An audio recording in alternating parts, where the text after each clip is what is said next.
Hello everyone, welcome back to my channel. My name is Zara, and in this video I'll be sharing a story, more like it's a story time but not really a story at the same time. And this is the story of how I found out I was diabetic, my life, like everything, my journey.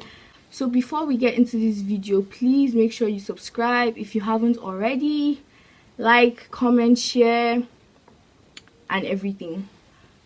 So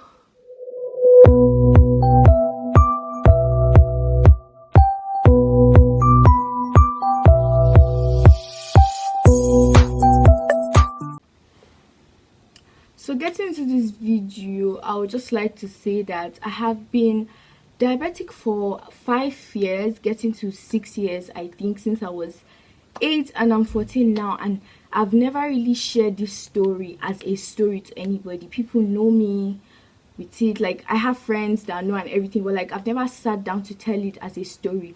And I feel like I want to share it as a story because I feel like it will help me cope with it better and maybe get some things off my chest, even though there's nothing on my chest and stuff like that. So except the people that know me with it and have like grown, like my family members that have seen me through it and everything. So apart from that, I've never told this as a story. So getting into the story, I would like to, okay, it started from when I was in 3rd grade. I'm not somebody that really sleeps in class, or as a child I never really wanted to sleep in class. I think I was 8. It was in 4th grade in September. I remember in the school I attended, there's this thing of being flogged, being punished. And then now thinking of it, I can remember a lot of times I actually get flogged and punished for being weak and not paying attention in class. And when I think of it now, I feel bad. So let's start from bedwetting. I started bedwetting. Like I would literally nap for 10 minutes. The nap won't be so long, but it will be so deep, and I would pee on my body. Like even though I sleep for such a short period of time, I will bedwet on myself, and it continued like this over like nights. And then I would sleep in class. Like I wasn't paying attention, just getting weak and everything. So I'd come back home, I won't have the strength to do anything, just remove my bag and then fall on the bed and I'm sleeping again. And then my sister, my aunts that lived with us at that time, like everybody found it like very frustrating because I was bedwetting. I was 8 years old already, like, because sometimes I'll just sleep in the afternoon for like 10 minutes. The sleep will be so deep, but then I'll wake up and there's pee everywhere and everything. So thinking of it now, then my mom didn't suspect anything, or my 2 grandfathers had diabetes, but mine is not genetic, it's just, it's called cell something. I don't know, I don't remember. So then this happened. We went on vacation to Dubai in December, and still when we traveled, I won't lie, I knew all the toilets in all the malls, like everywhere, even in the hotel rooms. I was bedwetting and everything. And then my mom didn't, like, now thinking of it, back then my mom didn't know what to do, and she didn't suspect anything. At the same time, she was understanding about it. She wasn't as annoyed as my sister was when I used to bedwet and everything. And then we came back in January, early January, and then in February something happened. I didn't stop. I was getting fat. Like I was getting fat. You could see that I was getting fat. So we went for a scan, and then I don't know what they saw in the scan. They saw something, and then my mom started crying. And the funniest part is that day we went prepared. I wasn't prepared. I didn't know what was happening. So we went for a scan. They saw something. I saw my mom looking sad or whatever. So that same day we went to a hospital. We didn't do the scan in the same hospital. I went for, I don't know what the scan is called. So I went to another hospital, and no, not another hospital. I went to the hospital. I didn't do the scan in the hospital. I went to the hospital, and then in the lab they took my urine, ran some tests, and then they saw ketones in my urine, and then they said it was very bad. And then going into the consultation room and everything, I had my blood sugar checked, and it was so high that the machine, like the testing machine or the test kit or whatever, couldn't read my sugar levels. Like, even sometimes if your sugar is like too high, like just imagine, okay, a normal person's sugar is like 5.5, or let me say like 5.5, and then let's say if your sugar is so high, maybe it's like 30, but mine had passed, like mine was beyond that, and then their machine couldn't even read the values of my sugar or whatever. So then they were like, it's an emergency case, and then they rushed me to the ward or whatever. And then my mom was panicking, and they were like, it's because of like, it's like, oh God, that she's alive, because this is like a very bad case. And all through I was confused, and they admitted me. That was my first time like being admitted to a hospital or getting drips or whatever. So they admitted me. It was new. I was still confused. I didn't know what was going on. My mom was equally confused and everything. She wasn't confused, but at the same time she was confused, because it was like happening, like nobody expected it to happen and stuff like that. So then I, like, just 3 days in the hospital, I lost my weight, everything. And funny enough, I'm a very cheerful person. People came around, just smiling in hospital, nothing much. I still didn't understand. They will come, give me my injections, check my blood sugar. Then I was diagnosed with diabetes, type 1 diabetes, and this type 1 diabetes and type 2 diabetes, and I can't explain it right now. I'll explain it some video. So I was diagnosed with diabetes. I was still confused. As I said, I was still confused. Then I had to be taking insulin. I learned a lot of things. It was new.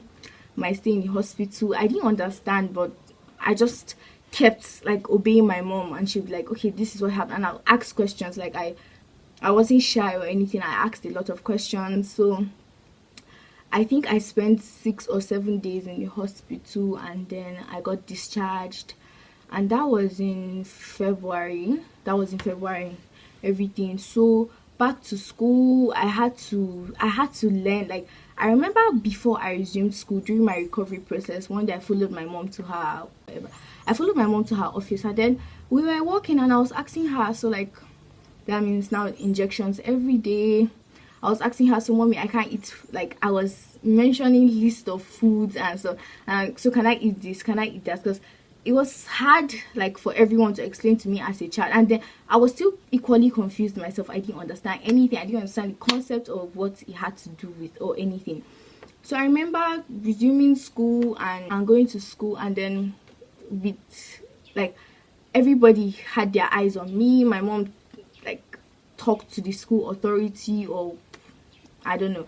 And then it was weird because I couldn't do things I wanted to do, because everybody had their eyes on me, and like, oh, you can't do this, you can't do that. And then my mom would come every afternoon with my injection, to give my injection, and I was still confused, and she would just tell me this, and I'll be like, okay mommy, I didn't understand. All I had to do was just okay, just obey, till I actually got a sense of mind to understand what was happening or understand things better. And life continued that way. I was on injections 4 times a day, insulin in the morning, in the afternoon, in the evening, and at night before I go to bed. And then I remember one very sad event. This was my first day of ever getting hypoglycemia. Hypo is when, like, your sugar level drops, like, down low, and then you have to take sugar to increase your sugar levels or whatever. So on this day, like, right now, when I think of it, right now, I want to cry, because I remember that day I was in so much pain, but like I didn't understand anything that was happening. My grandma is a nurse. When I fell sick, and for a very long time she was with me, helping me or whatever, and my grandma still didn't really understand. My mom didn't really understand. I didn't understand what was happening to me. But now thinking of it, I remember I was in so much pain, and now, like, when I think of it, it kills me. It doesn't make me, I feel weird about it. It makes me feel very unhappy. So then from that time on, I started falling sick frequently. Like, every month, like 3 months, I was in the hospital. Any little thing that happened to me, my life was just in and out of the hospital. And My life was just in and out of hospital, etc. And I was still confused in this point of my life. And then years passed by, always falling sick. Not always like that, but like, yeah, falling sick and then going to the hospital. But I learned a lot from my experience. Like, I learned so much from my experience. So there's this point of my life that things were not just going well, things were not going fine. Like, this was the point where I started to understand everything. For a long time, when I felt sick, I understood, but I didn't understand at the same time. And then at a point in my life, I'll just be crying. Maybe my sugar level was high for so long because it was very risky, very dangerous. Anytime I literally felt sick and I was at the hospital, I feel like it was my deathbed or something like that. It was devastating. Different things happened. I just know what I planned to, but so at this point in my life, there was a time when like I felt really, really bad for everything that happened in my life. I just sometimes sit down because when everything started, it seemed so much easy. It's still easy now. I thank God, Alhamdulillah, for everything. But like there was a point in my life that I didn't. I thought like especially in school or times when you see people doing things and then or you feel like you can't do it, or a lot of people sit you down, and or let's say you talk about things you want to do, and then some people, like a lot of people, say, oh no, you can't do this because of your diabetic and stuff. It seemed like you couldn't do anything because like it seemed like the condition like was going to stop me from doing what I wanted to do in this life or world, and that wasn't true. And like, okay, let's just, for instance, at first, like before everything, I was like somebody, okay, I was kind of a sporty person, kind of. I had dreams for that. And then when everything came and I was in school, and then a lot of things just didn't happen well for me. I lost concentration academically, if that makes sense. Like in different ways, it was just not okay at this point of my life. I was always going to the hospital, falling sick, and then it's just like, okay, you have if or somebody or somewhere also just has a fever, and then you just stay at home, just take your medications for like a few days, and then you get better. No, mine was different. I fall sick like right now. I'm in the hospital and I literally don't know where I am, and my head is blank. I don't want to say if I'm unconscious for days, and then I just wake up and then I just start crying. And at the same time, I don't like showing people around me like how I feel, or that's why this video is it's hard, not even kind of hard. It's hard for me making this video because I feel like I don't know what I'm saying. I feel like I'm not saying things right. But I just hope everyone understands. But it wasn't easy, and then a point in my life, I just sit down and just think of like, oh my God, the only person I have right now that really understands me is like my mom and my family members around me. And I just feel like my mom really did things for me. She really tried. She was there the whole time, like all these years. And then sometimes I just think I'll be like, one day in the future, if I'm not over with this thing yet, and let's just say I get married, or times will be hard and nobody will understand me, nobody will be there for me. And then everything just changed. Like one day I stopped caring because like I didn't have time to think of things like that anymore. I had because before the condition, the diabetes was like my number one priority. It was like that was first, but like not as if it's not a priority in my life, because it is. But like nowadays I just don't have time to think of things like that. Instead I make things work. Instead of sitting down to think this can't work, this can't work, just no time to think like that. They just think of how to make money and how to move. Like at some point in my life, everything just stopped. Like I didn't care anymore. Not as if I didn't care, but like I wasn't giving too much attention or too much time, like thinking of the things I couldn't do instead of focusing on the things I can do at this point of my life and school. And then I became busier with life and other things I had to do, and I wasn't paying attention to the bad parts or whatever. And then now, funny enough, it's like I'm not even diabetic anymore. Even though I am still on insulin, morning and evening insulin. I still check my blood sugar. I try as much as possible to eat healthy. At a point in my life, I had a dietitian. I had what to eat in the morning, in the afternoon, in the evening, every day of the week. I had to try different recipes. I couldn't eat carbs at all. Like, it was hard. Before I got to this point of my life, everything was hard. Trying to figure out my body, trying to figure out what my body wanted, what it didn't want. I was on diets. I started keto life. I figured out that keto wasn't for me. I did everything.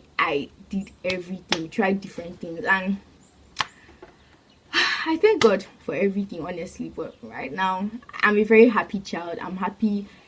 This past, like, the way I narrated the story is nothing near to like what it was, like what it is in reality. It was ups and downs. It was hard, but all in all, everything happens for a reason, and I won't say I regret it, because I don't, like, I couldn't have stopped it, and it wasn't my fault. And some people, let me not say people, or let me just say a particular family member of mine, always try to make me feel guilty. And that was then when I pay attention, and they should be talking, and then I'll just be feeling guilty, like, oh my god, it's my fault. Meanwhile, it wasn't my fault. I didn't even know, like, I was a young girl. I was an 8-year-old child. I was a baby. So, like, thinking of it now, sometimes I just look back and I'll be like, oh god. And sometimes I want to cry, but I thank God for everything, and I don't regret anything. I'm grateful for everything too. And that is the end of this video. If you have watched till this point, thank you so much for watching. Please make sure you give this video a thumbs up, comment, share with anyone you think it might help. Even though I feel like there's nothing helpful in this video, and I just made the video, even though I feel like I didn't make it right, but I did it anyway. I have to move on with my life and YouTube. So thank you so much for watching, and I'll see you next time. Ciao.